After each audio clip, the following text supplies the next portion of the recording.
नमस्कार मु ज्योतिष प्रशांत मु मोर टारो कार्ड रीडिंग वीडियो को आपण मानक स्वागत करुच्ची। चलते देखा आज ये टारो कार्ड रीडिंग वीडियो रे आपण पार्टनर आपण प्रति कौन लव इमोशन अच्छे कौन लव करेन्ट फिलिंग्स अच्छी सी आपन नहीं कौन भावुंट कहीं आपन दुई जन भितर डिस्टर्बांस होची आजिकल आउ ए डिटेल पूरा विस्तीर्ण भाव में कहि वीडियो रे जदि मो वीडियो को आप आरंभ शेष पर्यटन देखुं अवश्य गोटे कनक्लूजन पॉइंट रे आप पहुँचे किंबा आपन मन जहाँ प्रश्न अच्छे आप पार्टनर नहीं कि मत आप कंटाक्ट करेंगे मोर कंटाक्ट नंबर देती मुझे कंप्लीट भाव में मोर पर्सनालीटी मध्यम आपन को मुझे हेल्प करी रेमेडीज देवी केमी आप पार्टनर सहित गोटे सुंदर जीवन यापन अतिवाहित करेंगे ता बाबद में मुझे को कहबी। ठीक अच्छे मु आपन को ये वीडियो रे आपन को मु डिटेल पूरा कहबी आपन पार्टनर आपन नहीं कौन भावुंट मन एक्चुअली आपन प्रति कौन चली देखो जदिओ आपणकर आपण पार्टनर कौन हो कि प्रोब्लेम होपणक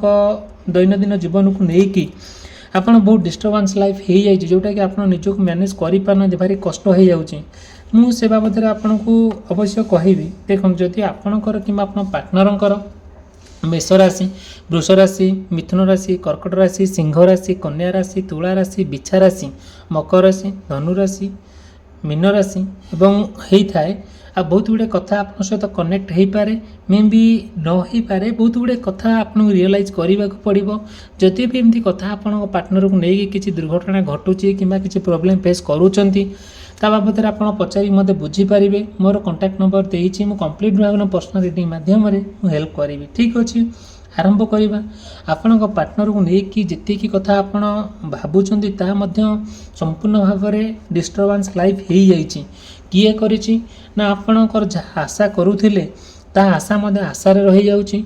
देखो आपण पार्टनर प्रति जमी गोटे सुंदर भल पाइबा गोटे आंतरिकता गोटे बढ़िया सुंदर भावना थिला गोटे भल पाइबा थिला गोटे स्नेह ममता थिला गोटे श्रद्धा थिला आपन को भी आपण पार्टनर सेतिकी भी बहुत माने स्नेह आदर करुले बहुत भल पाउले बहुत भल चली आपन दैनंदिन जीवन परस्पर भितर बहुत सुंदर पवित्र संपर्क थिला भल पाइबा थिला आउ सब ठीक ठाक चली परस्पर एमती कौन दिन ना परस्पर भितर कथबार्ता ना भल लगुन देखु आपण पार्टनर को लेकिन बहुत खुशी थिले बहुत माने आनंदित थिले आपण पार्टनर आपण को भी पाइकी बहुत माने एंजॉय करुले दुई जन भितर बहुत माने कथबार्ता ठीक ठाक थिला भल संपर्क थिला सब ठीक ठाक चली जिते बड़े आप पार्टनर को लेकिन आप गोटे सुंदर जीवन यापन अतिवाहित करेंगे बोली जीवन सारा जीवन शेष निश्वास पर्यंत दुई जन भितर माने डिसाइड करते जीवन शेष निश्वास पर्यंत रही बोली किसी प्रोब्लेम न हो किंतु आजिकल से कौन हो से प्रोब्लेमटा संपूर्ण भाव में एत मात्रा आप दुई जन भितर देखा देछि जोटा कि आप समाधान करें एक्चुअली कहीं से समाधान बाट आप देखा जाऊना। देखो धीरे धीरे आप पार्टनर जी आप प्रति चिंतामग्न अच्छा आपण भी प्रति से चिंतामग्न थिले एवं अच्छा आजिकल संपूर्ण भाव में आप डिस्टर्बांस लाइफ हो जाइए कारण कौन ना आप पार्टनर कथा कहीं गोटे बदली जाइए भल पाइबा तो थिला सत आउ परस्पर भितर गोटे पवित्र संपर्क थिला पवित्र भल पाइबा थिला सब ठीक ठाक थिला आज्ञा बट एबे कौन होइछि संपूर्ण भाव में उल्टा पलटा हो जाइए जोटा कि आप चाहिए भी सजाड़ा सजाड़ी पारु ना आपण पार्टनर ना आपण को भी बहुत माने मन भी पकाउछंती आपण भी तांको बहुत भूली पारु ना किंतु एमिति किछि परिस्थिति आसी जाइछि जोटा संपूर्ण भाव में आपण पार्टनर आपण ठारू दूरे जीवा पई गोटे बहाना खोजुचंती आउ आपण संपूर्ण भाव में तांको कथार एकमत होइकी आउ एकमत हो पारु नाहंती धीरे धीरे आपण पार्टनर ना आपण को जहाँ भी गोटे कहले कहीं ना कहीं मन में आपणकर सन्देह सृष्टि होची से जो विचित्र कथा कहउचंती जो बेकार कथा कहउचंती फालतू कथा कहउचंती आपण कहीं ना कहीं से कथा शुणिकी भल लगुनी विरक्त लगुच इरिटेट लगुच मन में बहुत डिप्रेशन फील होची एंजाइटी क्रिएट होची जोटा कि आपण संपूर्ण भाव में आप गोटे दैनंदिन जीवन पूरा खराब होइका जाउची आपण जिते चेष्टा करुछंती से सब जिनस को बागेया बट बागे पारु नाहंती। देखंतु आपण जो घटना घटी जाउची सेटा संपूर्ण भाव में आपण नॉलेज बाहर आपण ज्ञान बाहर से आपण जेतिकी तांको निजर बोली भाबुथिले जेतिकी आपण तांको माने जो लेवल आपण तांको गोटे आक्षेप करथिले जे मो जीवन साथी जे मो पाखे से सारा जीवन रहिबो एमती आपण निजको पूरा भाबुथिले बहुत बढ़िया से भाबुथिले आपण पार्टनर को लेकिन जोटा कि आपण भाभी परिबेनी ଆଉ ଆପଣ ପାର୍ଟନର ଆପଣଙ୍କ କଥାରେ ବହୁତ ବିଶ୍ୱାସ ବି କରୁଥିଲେ, ତାଙ୍କ କଥାରେ ଆପଣ ବି ବହୁତ ବିଶ୍ୱାସ କରୁଥିଲେ। କିନ୍ତୁ ଆଜିକାଲି କ'ଣ ହେଇ ଜାଣିଛନ୍ତି ନା, ଆପଣ ଦୁଇ ଜଣ ଭିତରେ ଥାର୍ଡ଼ ପାର୍ଟି ପଶିକି ଆପଣ ସମ୍ପର୍କ ଭାଙ୍ଗି ଦେଇଛି, ଆପଣଙ୍କ ସମ୍ପର୍କ ଭିତରେ ତିକ୍ତତା ସୃଷ୍ଟି ହେଇଛି। ଆଜି ଆପଣଙ୍କ ଯଦିଓ ବି ଆପଣ ସମ୍ପର୍କ ଖରାପ ହେଉଛି କେବଳ ଥାର୍ଡ଼ ପାର୍ଟି ପାଇଁ, ଯେତେବେଳେ ଥାର୍ଡ଼ ପାର୍ଟି ନା ଅସଲ ଭିଲିଆନ ଭଳି ଏଣ୍ଟ୍ରି କରିଛି, ଆପଣ ଦୈନନ୍ଦିନ ଜୀବନ ଉପରେ ସମ୍ପୂର୍ଣ୍ଣ ଖରାପ କରିଦେଇଛି। ଆପଣ ଦେଖନ୍ତୁ ସେ କଥାକୁ ନେଇକି ଆପଣ ବହୁତ ଚିନ୍ତାମଗ୍ନ ଅଛନ୍ତି। ଆପଣ ଯେତେ ପ୍ରକାର ଚାହିଁଲେ ବି ସେ ସମସ୍ୟାର ସମାଧାନ ବାଟ କ'ଣ ହେଇପାରିବ ଆପଣ ଖୋଜି ବୁଲୁଛନ୍ତି, ବଟ୍ ପାଇପାରୁନାହାନ୍ତି। ଦେଖନ୍ତୁ ଯଦିଓ ବି ପାଇପାରୁନାହାନ୍ତି, ସେଇଟା ସମ୍ପୂର୍ଣ୍ଣ ଭାବରେ ମୁଁ ଆପଣଙ୍କୁ ବାଟ ଦେଖାଇଦେବି, ତାର ମଧ୍ୟ ରେମେଡ଼ିସ୍ ଦେବି, ଆପଣ କାମ ବି କରିଦେବି। କେମିତି ଥାର୍ଡ଼ ପାର୍ଟି ହଟିବ, କେମିତି ଆପଣ ସୁନ୍ଦର ଜୀବନଯାପନ ଅତିବାହିତ କରିବେ ଆପଣ ପାର୍ଟନର ସହିତ, ସେଇଟା କମ୍ପ୍ଲିଟ୍ ଭାବରେ ମୁଁ ଆପଣଙ୍କୁ କହିବି ମୋର ପର୍ସନାଲିଟି ମାଧ୍ୟମରେ, ଆପଣ ଯଦି ମୋତେ କଣ୍ଟାକ୍ଟ କରନ୍ତି। ଯଦିଓ ମୋ ଭିଡ଼ିଓ ଭଲ ଲାଗୁଛି, ମୋ ଭିଡ଼ିଓକୁ ଲାଇକ୍ କରିବା ପାଇଁ, ଚ୍ୟାନେଲକୁ ସବସ୍କ୍ରାଇବ୍ କରିବା ପାଇଁ କେବେ ବି ଭୁଲିବେ ନାହିଁ। ମୁଁ ପ୍ରତ୍ୟେକ ଦିନ ଆପଣ ପାର୍ଟନରଙ୍କର ଲଭ୍ କରେଣ୍ଟ ଫିଲିମ୍ସ ନେଇକି ଭିଡ଼ିଓ ଅପଲୋଡ଼ କରେ। ଯଦିଓ ମୋ ଚ୍ୟାନେଲକୁ ଆପଣ ସବସ୍କ୍ରାଇବ୍ କରନ୍ତି, ଭିଡ଼ିଓ ନୋଟିଫିକେସନ୍ ଅନ୍ କରି ରଖିଥାନ୍ତି, ମୋ ଭିଡ଼ିଓ ଯାଇକି ପ୍ରତ୍ୟେକ ଦିନ ଆପଣଙ୍କ ପାଖରେ ପହଞ୍ଚିବ। କିଛି ବି ପ୍ରୋବ୍ଲେମ୍ ନାହିଁ, ଯାହା ବି ପ୍ରୋବ୍ଲେମ୍ ହେବ ମୁଁ ସମ୍ପୂର୍ଣ୍ଣ ଭାବରେ ସହଯୋଗ କରିବି, ସେ ସମସ୍ୟାରୁ କେମିତି ମୁକ୍ତ ହୋଇ ଗୋଟେ ସୁନ୍ଦର ଜୀବନଯାପନ ଅତିବାହିତ କରିବେ। ଠିକ୍ ଅଛି, ଚାଲନ୍ତୁ ଦେଖନ୍ତୁ।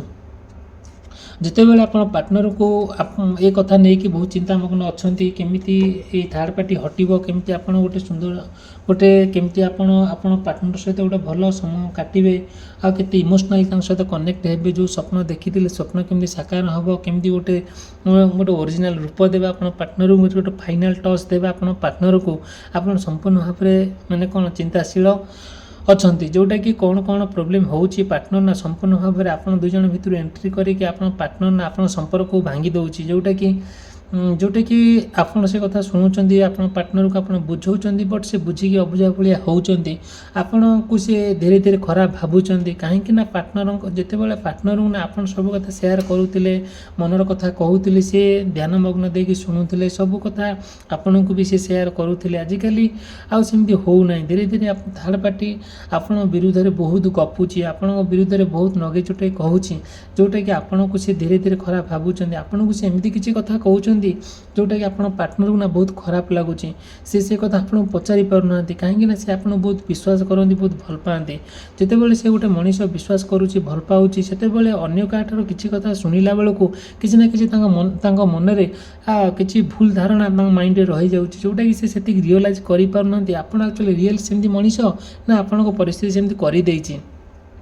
ଏ ବାବଦକୁ ନେଇକି ଆପଣ ବହୁତ ଚିନ୍ତାମଗ୍ନରେ ଅଛନ୍ତି। ଦେଖନ୍ତୁ ଯାହା ହେଇଯାଉଛି, ଆପଣ ଯାହା ଇଚ୍ଛା କରୁଛନ୍ତି ତା ଇଚ୍ଛା କିଛି ଫଳପ୍ରଦ ହେଇପାରୁନି। ଧୀରେ ଧୀରେ ଆପଣ ପାର୍ଟନର ନା ଆପଣଙ୍କୁ କିଛି ଯାହା ବି ଗୋଟେ କହିଲେ ଆପଣଙ୍କୁ କାହିଁକି ନା ଗୋଟେ ଭଲ ଲାଗୁନି। ଧୀରେ ଧୀରେ ଆପଣ ନା ସେ କଥା ଶୁଣିକି ବହୁତ ଫ୍ରଷ୍ଟ୍ରେସନ୍ ଫିଲ୍ କରୁଛନ୍ତି, ଆଉ ଗୋଟେ ଆଇସୋଲେସନ୍ ଫିଲ୍ ହେଉଛି। ଆଉ ଧୀରେ ଧୀରେ ଆପଣ ସେ କଥାକୁ ଚିନ୍ତା କରିକି ଆପଣ କ'ଣ କରିବେ ବୋଲି କିଛି ଡିସାଇଡ଼୍ କରିପାରୁନାହାନ୍ତି। ଏମିତି କିଛି ପରିସ୍ଥିତି ଅଛି ଯେଉଁଟାକି ଆପଣ ସେ ଫେସ୍ କଲାବେଳକୁ ଆପଣଙ୍କୁ ଲାଗୁଛି ଆପଣ ପାଦ ତଳେ ମାଟି ଖସି ପଡ଼ୁଛି କି, ଏମିତି ବି ଆପଣଙ୍କୁ ଫିଲ୍ ହେଉଛି। ଦେଖନ୍ତୁ ଆପଣ ନା ଯେମିତିକି ଆପଣ ପାର୍ଟନରଙ୍କୁ ଗୋଟେ ଏକାନ୍ତରେ ବସିକି ଭାବିବା, ତାଙ୍କ ସହିତ ସବୁ କଥା ସେୟାର କରିବା, ତାଙ୍କ ସହିତ ଗୋଟେ ମିଳିମିଶି କାର୍ଯ୍ୟ କରିବା, ରୋମାନ୍ସ କରିବା, ଏନ୍ଜୟ କରିବା, କୁଆଡ଼େ ବୁଲାବୁଲି କରିବା, ଏଇସବୁ ପ୍ଲାନ୍ କଲାବେଳକୁ ନା ସେ ଏତେ ବିଚିତ୍ର କଥା କହୁଛନ୍ତି, ଏତେ ବେକାର କଥା କହୁଛନ୍ତି, ଏତେ ଫାଲତୁ କଥା କହୁଛନ୍ତି, ଆଉ ଏତେ ଚିଡ଼ୁଛନ୍ତି, ଏତେ ବିରକ୍ତ ହେଉଛନ୍ତି। ଆପଣଙ୍କୁ କାହିଁକି ନା ସେ ଜିନିଷ ଭଲ ଲାଗୁନି, କାହିଁକି ନା ଆପଣଙ୍କୁ ସେ କଥା ଶୁଣିଲା ବେଳକୁ କାହିଁକି ଇରିଟେଟ୍ ଫିଲ୍ ହେଉଛି। ଆପଣ ପ୍ରପର୍ଲି ସେ କଥାଟାକୁ ମ୍ୟାନେଜ୍ କରିବା ପାଇଁ ଟ୍ରାଏ କରୁଛନ୍ତି, ଯାହା ହେଇଯାଇଛି, ଆଉ ତେଣୁକରି ତଥାପି ସେ କଥାଟାକୁ ଆପଣ ଖରାପ ନ ଭାବିକି ତାଙ୍କ ସହିତ ଗୋଟେ ଆଉ ଟିକେ କେମିତି ଭଲ ସମ୍ପର୍କ ଗଠନ ହେବ ତା ପ୍ରତି ଆପଣ ଧ୍ୟାନମଗ୍ନ ଅଛନ୍ତି। ଆପଣ ବହୁତ ଗୁଡ଼ିଏ କଥା ଖୋଜି ବୁଲୁଛନ୍ତି, କେମିତି ତାଙ୍କ ପାଖରେ ପହଞ୍ଚିବା, ତାଙ୍କର ନିଜର ହେଇକି ରହିବା। ପ୍ରତ୍ୟେକ ମୁହୂର୍ତ୍ତରେ, ପ୍ରତ୍ୟେକ ମୋମେଣ୍ଟରେ ଆପଣ କଲ୍ କରୁଛନ୍ତି, ମେସେଜ୍ କରୁଛନ୍ତି, ଆଉ ତାଙ୍କ ସହିତ କଥା ହେବାକୁ ଚାହୁଁଛନ୍ତି, ବଟ୍ ସେ ଆପଣଙ୍କୁ ସେଠି ସ୍କୋପ୍ ଦେଉନାହାନ୍ତି। ଆପଣଙ୍କ ମେସେଜ୍ ଦେଖିଲେ ସେ କିଛି ରିପ୍ଲାଏ ଦେଉନାହାନ୍ତି, ଆପଣ କଲ୍ କଲେ ସେ ଜାଣିକି ବି ଉଠାଉନାହାନ୍ତି, ଆପଣଙ୍କ ସହିତ କଥା ହେବା ପାଇଁ ଇଚ୍ଛା ପ୍ରକାଶ କରୁନାହାନ୍ତି। ଧୀରେ ଧୀରେ ସେ ଦୂରେଇକା ଯିବା ପାଇଁ ଆଉ ଚେଷ୍ଟା କରୁଛନ୍ତି, କିନ୍ତୁ ଆପଣ ସେତିକି କରିବାକୁ ଦେଉନାହାନ୍ତି। ଧୀରେ ଧୀରେ ଆପଣ ତାଙ୍କର ନିଜର ନିକଟବର୍ତ୍ତୀ ହେବା ପାଇଁ ଆପଣଙ୍କୁ ନା ସମୟ ଲାଗୁନାହିଁ ସତ, କିନ୍ତୁ ଆପଣ ଚାହୁଁଛନ୍ତି। ମଣିଷ ଯଦିଓ ବି ଭୁଲ କରୁଛି, ଠିକ୍ ଅଛି, ଯାହା ହେଇଯାଇଛି, ଆଉ ସେମିତି କିଛି ନ ହେଉ, ଆପଣ ସେ କଥାକୁ ବହୁତ ଭାବୁଛନ୍ତି। ଭାବିବା ସତ୍ତ୍ୱେ ବି ଆପଣ ତାଙ୍କୁ ବହୁତ ଗୁଡ଼ିଏ କଥା କହୁଛନ୍ତି, ବହୁତ ବୁଝାଉଛନ୍ତି, ସିଏ ସେମିତି କିଛି ବୁଝିବା ଅବସ୍ଥାରେ ନାହାନ୍ତି, ବୁଝିକି ଅବୁଝା ଭଳିଆ ହେଉଛନ୍ତି। ଆପଣଙ୍କୁ ବେଳେବେଳେ ମାନେ ଏମିତି କିଛି କଥା ଅଛି ଯେଉଁଟା କହୁଛନ୍ତି, ଆପଣ ତାଙ୍କଠାରୁ ଆଗ୍ରହ ତୁଟି ଯାଉଛି, ଆଉ ଭଲ ଲାଗୁନାହିଁ। ଆଉ ସବୁବେଳେ ନା ଆପଣ ବହୁତ ତାଙ୍କ କଥାକୁ ନେଇକି ଯଦି ରିଏଲାଇଜ୍ କରୁଛନ୍ତି, ଭାବୁଛନ୍ତି, ଚିନ୍ତା କରୁଛନ୍ତି, ସତେ ଯେମିତି ଫିଲ୍ ହେଉଛି କି ଯେମିତି ତାଙ୍କ ପାଖରେ ଯାଇକି ସ୍ୱପ୍ନରେ ପହଞ୍ଚିଲା ଭଳିଆ ଆପଣଙ୍କୁ ଲାଗୁଛି। ଆଉ ଧୀରେ ଧୀରେ ଆପଣ ଚାହୁଁଛନ୍ତି କି ତାଙ୍କ ସହିତ ଯାହା ବି ଘଟଣା ଘଟିଯାଉଛି ସେ ଆପଣଙ୍କ ସହିତ ସେୟାର କରନ୍ତୁ। ଯେଉଁ ପ୍ରୋବ୍ଲେମ୍ଟା ତାଙ୍କ ଭିତରେ ଆରାଇଜ୍ ହେଉଛି, ସେ ପ୍ରୋବ୍ଲେମ୍ଟା ଆପଣଙ୍କ ପାଖରେ ଉପସ୍ଥାପନା କରନ୍ତୁ। ସେ ସମସ୍ୟାର ସମାଧାନ ଦୁଇ ଜଣ ମିଶିକି ବାହାର କରନ୍ତୁ। ଆନ୍ତରିକତା ଇଚ୍ଛା ଆପଣଙ୍କର ଏଇଆ ହିଁ ହେଉଛି। ବଟ୍ ସେସବୁ ଜିନିଷଟାକୁ କାହିଁକି ନା କାହିଁକି ଇମ୍ପୋର୍ଟାନ୍ସ ଦେଉନାହାନ୍ତି, କାହିଁକି ନା କାହିଁକି କିଛି କିଛି କଥା ଏମିତି ଅଛି ଯେଉଁଟା ସେ ଲୁଚଉଛନ୍ତି, ଜାଣିକି ବି ଅଜାଣିଲା ଭଳିଆ ହେଉଛନ୍ତି। ସେଥିପାଇଁ ଆପଣଙ୍କୁ ଆହୁରି ଖରାପ ଲାଗୁଛି, କିଛି ଭଲ ଲାଗୁନି। ଆଉ ଦେଖନ୍ତୁ, ଆପଣ ନା ତାଙ୍କ ପାଇଁ ଆପଣ ବହୁତ ବଡ଼ ବଡ଼ ରିସ୍କ ନେବା ପାଇଁ ଚେଷ୍ଟା କରୁଛନ୍ତି, ବହୁତ ରେସ୍ପନ୍ସିବିଲିଟି ନେବା ପାଇଁ ଚେଷ୍ଟା କରୁଛନ୍ତି, ତାଙ୍କୁ ବହୁତ ବୁଝାଇବା ପାଇଁ ଚେଷ୍ଟା କରୁଛନ୍ତି। ସେ ବୁଝି ବି ପାରୁନାହାନ୍ତି, ଆପଣଙ୍କୁ ବି ସେ କିଛି କହିବି ନାହାନ୍ତି। ଆଉ ବହୁତ ଗୁଡ଼ିଏ କଥା ସେ ଆପଣ ଯେତେବେଳେ ଲୁଚେଇକି ରଖୁଛନ୍ତି, ତାଙ୍କ ମନରେ ବିଚିତ୍ର କଥା ସୃଷ୍ଟି ହେଉଛି, ସେ କଥା ଆପଣ କିଛି କହିପାରୁନାହାନ୍ତି। ଆଉ କି ନିଜେ ବି ସହିବା ବେଳକୁ ଟିକେ କଷ୍ଟ ହେଉଛି। ଠିକ୍ ଅଛି, ଯାହା ହେଇଯାଉଛି ଘଟଣାଟା ଏମିତି କାହିଁକି ଘଟୁଛି ବୋଲି ଆପଣ ବହୁତ ଚିନ୍ତା କରୁଛନ୍ତି। ଚିନ୍ତା କରିବା ସତ୍ତ୍ୱେ ବି ଆଉ କାହିଁକି ନା କାହିଁକି ତାଙ୍କ ମନରେ କିଛି କିଛି କଥା ଅଛି ଯେଉଁଟାକି କହିଲା ବେଳକୁ ଆପଣଙ୍କୁ କାହିଁ ସେ କଥା ଆପଣ ଭଲ ଲାଗୁନି। କାହିଁ ଭଲ ଲାଗୁନି, ସବୁବେଳେ ଆପଣ ଚେଷ୍ଟା କରୁଛନ୍ତି। ଆଉ ମାନେ କ'ଣ, ଯେମିତିକି ଆପଣ ଦେଖନ୍ତୁ, ଯେତେବେଳେ ଆପଣ ତାଙ୍କୁ କିଛି କହୁଛନ୍ତି ସେ ମୁହଁ ବୁଲେଇ ଦେଲା ଭଳିଆ ହେଉଛନ୍ତି, କି ନ ଶୁଣିଲା ଭଳିଆ ହେଉଛନ୍ତି, ରାଗରେ ଜର୍ଜରିତ ହେଉଛନ୍ତି। ସବୁବେଳେ ତାଙ୍କ ମନରେ କେମିତି ଗୋଟେ କଥା ଆଉ ସୃଷ୍ଟି ହେଉଛି ଯେଉଁଟାକି ଆପଣ ଚାହୁଁଛନ୍ତି ସେମିତି କିଛି ନ ହେଉ ବୋଲି ଆପଣଙ୍କର ଆନ୍ତରିକତା ଇଚ୍ଛା ଅଛି। ଯଦି ବି ପାର୍ଟନର ରାଗୁଛନ୍ତି, ରୁଷୁଛନ୍ତି, କୁଆଡ଼େ ବୁଲାବୁଲି କରିବା, କୁଆଡ଼େ ଯାତ୍ରା କରିବା, କିମ୍ବା କେଉଁଠି ଗୋଟେ ମନ୍ଦିର ହେଉ, ଗୋଟେ ସ୍କୁଲ ହେଉ, କେଉଁଠି ମାନେ କେଉଁ ଜାଗାରେ ଗୋଟେ ନିର୍ଜନ ସ୍ଥାନରେ ବସିକି ଦୁଇ ଜଣ ଭିତରେ ଗୋଟେ ସମୟଟାକୁ ଅତିବାହିତ କରିବା।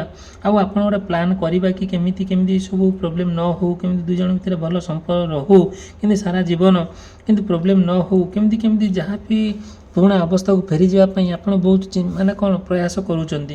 ଧୀରେ ଧୀରେ ଆପଣ ସେ କଥାକୁ ବହୁତ ଚିନ୍ତା ବି କରୁଛନ୍ତି। ଆଉ ହେଲେ ବି ସୁଦ୍ଧା ତାଙ୍କ ମନରେ କିଛି କଥା ଏମିତି ବି ଆସୁଛି ଯେଉଁଟାକି ଆପଣଙ୍କୁ ସେ କହୁଛନ୍ତି, ସେ କଥା ଆପଣଙ୍କୁ ହିଁ ଭଲ ଲାଗୁନି। ଆଉ ତାଙ୍କ କଥାରେ ଆପଣ ବହୁତ ମୋଟିଭେଟ୍ ହୁଅନ୍ତି, ବହୁତ ମାନେ ଯେମିତିକି ଏନର୍ଜି ମିଳିଲା ଭଳିଆ ତାଙ୍କ କଥାରୁ ଆପଣଙ୍କୁ ଫିଲ୍ ହୁଏ। ଆଜି ସେସବୁ ଜିନିଷ କୁଆଡ଼େ ସମ୍ପୂର୍ଣ୍ଣ ଭାବରେ ଉଭେଇ ଯାଇଛି, ସେସବୁ ଜିନିଷ କୁଆଡ଼େ ଆପଣଙ୍କଠାରୁ ଦୂରେଇ ଯାଇଛି। ଦେଖନ୍ତୁ, ଯଦି ମୋ ଭିଡ଼ିଓ ଭଲ ଲାଗୁଛି, ମୋ ଭିଡ଼ିଓକୁ ଲାଇକ୍ କରିବା ପାଇଁ, ଚ୍ୟାନେଲକୁ ସବସ୍କ୍ରାଇବ୍ କରିବା ପାଇଁ କେବେ ଭୁଲିବେ ନାହିଁ। ଆପଣଙ୍କର ଯାହା ମନରେ ପ୍ରଶ୍ନ ଅଛି ମୋତେ ଆପଣ ପଚାରିବେ, ମୁଁ କମ୍ପ୍ଲିଟଲି ଭାବରେ ମୋର ପର୍ସନାଲିଟି ମାଧ୍ୟମରେ ଆପଣଙ୍କୁ ହେଲ୍ପ କରିବି। ଭିଡ଼ିଓଟି ସମାପ୍ତ କରି ରହିଲି, ଧନ୍ୟବାଦ, ନମସ୍କାର।